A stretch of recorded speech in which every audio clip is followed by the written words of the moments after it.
Forde, let's start with the obvious. We've been talking all season about Drew not getting any calls and then the frustration spilling over. He gets a clear non-call tonight. Look at the mark in his head. And it's natural for these frustrations to spill over. Yeah, I'll give you the run by, right? So we send Tom out because we didn't know if he was bleeding and whatnot. And then Drew gets up and he's got the graze. And I'm like, okay. Drew picked up 2 early ones in the first quarter. We kept him out there because he's so instrumental to what we do. I said to Drew, I was like, I know.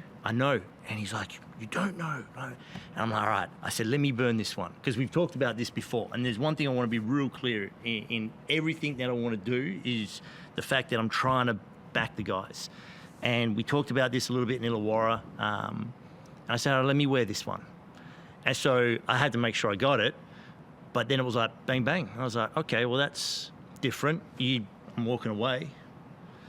So then I saw Drew in the corridor and I was like, all right, man, go get it done for us because I'm in the back room, but it doesn't really change anything. We shoot well. I think we're 3rd in the league for our effective field goal. We're number 1 in assist percentage. Our Achilles heel, right, is turnovers and offensive rebounds, and that's why, again, there's another game where, we shoot 16 shots less than the opposition. There's also a point where I feel like, maybe we should be shooting a few more foul shots, but what do you want me to do about it now, right? Here we are again.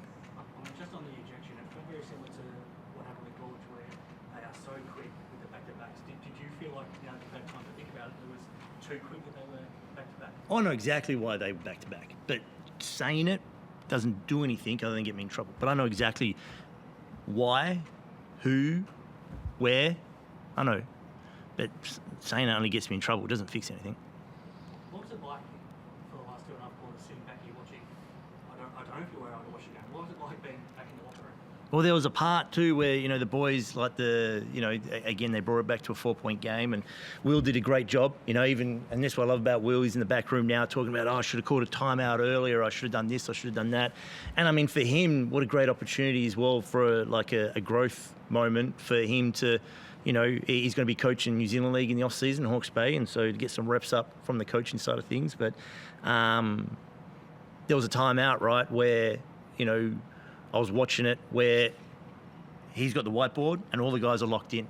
And this is, again, what I talk about with this group, we're down some dogs at the moment, right? Wardenberg's a big piece of that. We're missing Alex, we're missing Rain, but it's a good group and they're locked in and Will has the respect of the group and the guys got the respect of each other. We just need our margin of error is small. And so, again, the turnovers, the offensive rebounds, they're costly. And they're the only things really that we can talk about. Hey, Drew, how would you... Good seeing you too, Chris. I haven't seen you in ages. How would you sum up your emotions right now? I mean, I'm pretty calm. I think throughout the season, I've been talking to the refs a lot. Part of it's because I'm new, but I've played around. I've played in basically every league in the world. You know what I'm saying? So the only thing I ask for as a player is consistency on both ends, and that's what haven't figured out how to kind of gather here. I don't know. I heard this was a physical league when I got here. It seems to be physical. You know what I'm saying? So my frustrations just come from some of the fouls that I pick up versus some of the things that kind of happen to me, and I'm trying to distinguish where the line gets drawn. Even I want to say it was Melbourne, I believe. I got hit in the groin. They reviewed it, no call. And then the first half, my first foul on PJC, I felt like it was a pretty soft touch foul. So I'm still trying to gather how the game is being called. You know what I'm saying? There doesn't seem to be any consistency in how the game is being called. I'll piggyback on the back of that, right? Because, again, I got to take foul, highlighting the hit in the groin in Melbourne, right?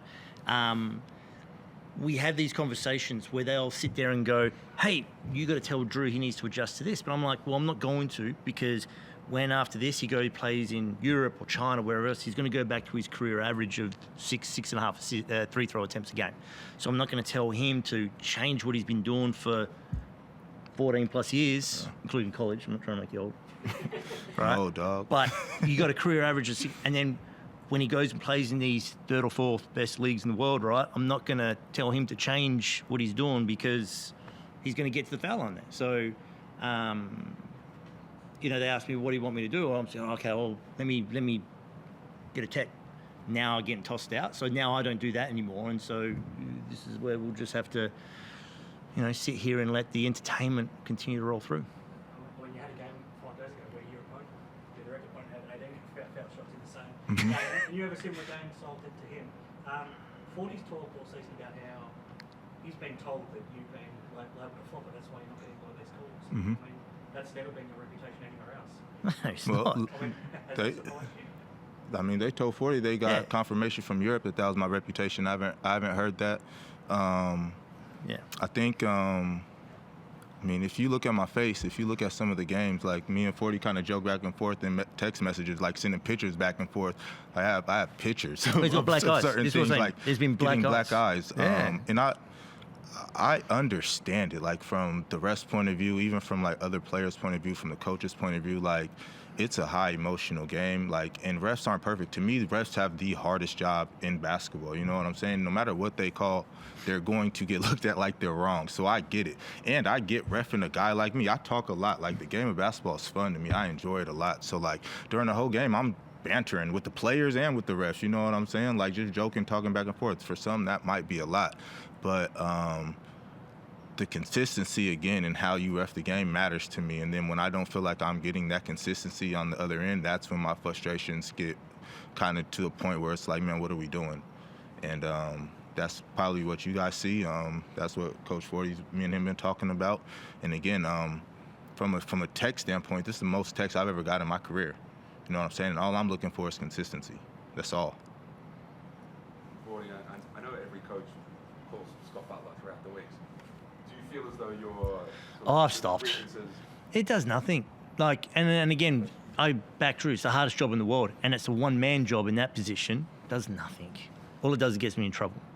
And now you got some dude, and credit to him, he's posting the coaches challenge successful rates. Now that's become counterproductive because most coaches are unsuccessful now because it's a bad look. So, no, like, now the phone calls have stopped now. What's the point? You don't feel like you've achieved any sort of positive outcomes from those sorts No. of conversations? If anything, the other way. Really, right? If anything, the other way. Today was a message sent. Like, again, I get the first one and I walk and I get it straight away. I got my money's worth after it because I've got 2, so I'm going to get my money's worth on the way out. But, yeah, that's the first. And most amount of texts I've had all season. So, interesting.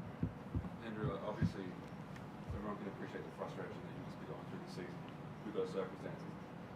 Do you feel like, if given the opportunity, you would give the NBL another shot? Do you feel like there are redeemable parts of it and redeemable parts of the officiating that makes you want to be part of this again? I love the league. I love the play style. I love the teams, the competitiveness. I've really enjoyed my time here at Cairns, to be honest with you. So for sure, I would give the league the end of the shot. And that's what I'm saying. It's not nothing personal. We're playing a game. You know what I'm saying? And within that game, you just want consistency. After the game, I'm going to go home, chill, talk to my teammates, talk to my family, forget about the game. But inside those 40 minutes is where I want the consistency. But I'm not taking it personal and thinking the refs are just out to get me. You know what I'm saying? I just need some consistency in between the lines so I know how to play. You know what I'm saying? What did you see from a basketball perspective? Obviously, they dominated the inside and then England did a really good job against you guys tonight. But what did you see out there that you saw you guys like not be able to sort of retake a lead after they sort of jumped out? Yeah, I blew 2 timeouts early in the first because we just made some poor mental decisions and they were costly, right? There were some errors that we made and then, we tidied it up and there were possessions, right, that we did a great job contesting mid-range shots that went in. Brockinson was really good and PJC was really, really good. But then there was also other possessions where there were virtually uncontested attempts at the rim. And the one-on-one battles, we Meninga was able to get a deep seal without maybe the proper fight to keep him off that position. So, there was a combination of that on the defensive end.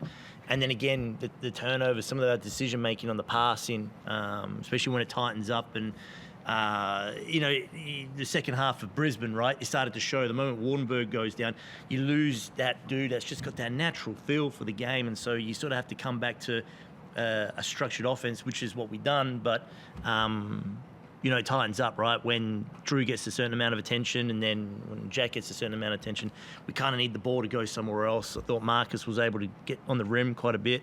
I thought we had some good looks to start the second half, which didn't drop. And then that also swings your confidence, right? They hit some tough middies to start the second half. We missed some wide open looks to start the second half. It blows out a little bit, and then we start forcing some bad actions, and then they're getting whatever they want, and it's sort of compounded that way. So that was pretty much it in a nutshell. I'm under the impression you guys are staying here until Yep. next Thursday. So what went into that decision, and what's the plan for next week? Yeah, I mean, because it's a long flight from Cairns. We come back to Perth again next month, and you've got to go via Brisbane, which is sort of down and backwards. So it's that quirky point of the schedule where you go, do you fly back to then fly back over again, knowing how taxing that is. A lot of the guys brought their families over, myself included. So we'll use the next 2 days just for them to be able to rest and get out and about. And the weather's nice here in Perth. And I may be biased, but it's the best beaches in the country. So you get out about and rest up.